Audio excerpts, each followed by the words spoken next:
just finished my first year, and it's fun. I'm having a good time.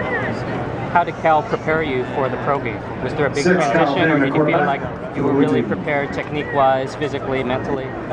Yes and no. I mean, obviously playing at a good D1 school like Cal, that's definitely going to prepare you.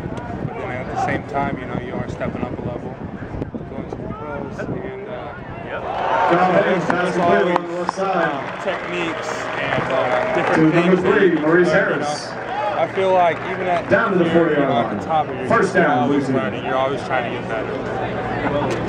You had the chance to play under different coaches, like different D coordinators.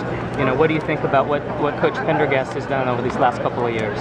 Yeah, Coach Pendergast's system is awesome. I only got to have 1 year in it, but I loved it. And he was in the NFL for a while, so he's bringing a pro-style defense back here to Cal.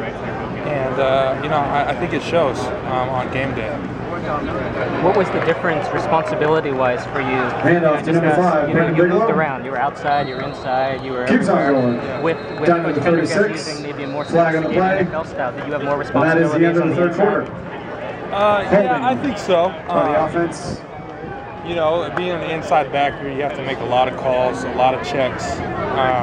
You're the quarterback of the defense, and you're out there running the show. And there's a lot of responsibility, a lot of freedom with being inside. And like I said, you're the quarterback of the defense. You have to get everybody lined up, get everybody on the same page. So even though you've got, these young guys are pretty amazing, right? They come in highly touted out of high school. They're fast, they're strong.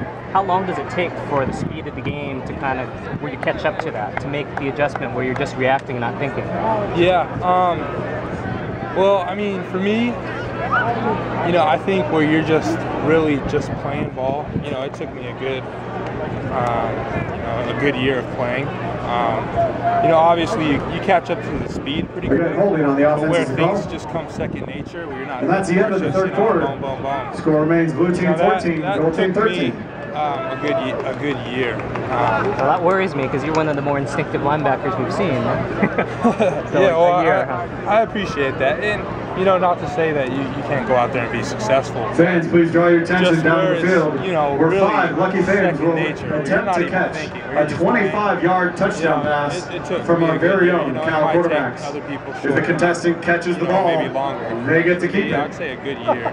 Now, you had to go up against Tedford's offense in practice every day, and a lot of the things that other schools use as far as negative recruiting is that Tedford's offense is too complex for college players, or that it's more complex than even pro-style offenses. When you've been in college, you've been now in the pros, what do you think about how complex the offense is? Yeah, well, I mean, not ever having studied any of the offense, I couldn't tell you that much, but just from what I've seen from a defensive point of view is, I think that's pretty ridiculous. First up, Bruce, catching from Zach Maynard. For goes deep, turns around. Offense to be too complex. Fantastic catch by Bruce. I think that's pretty far-fetched. Good job, Bruce. We've got a ton of smart guys come down here. Excellent job, They Bruce, seem to learn it and just fine. quarterback So, Zach Maynard. I don't think that's an Second issue. up, we have Ronald, who's going to be catching from Allen Bridge.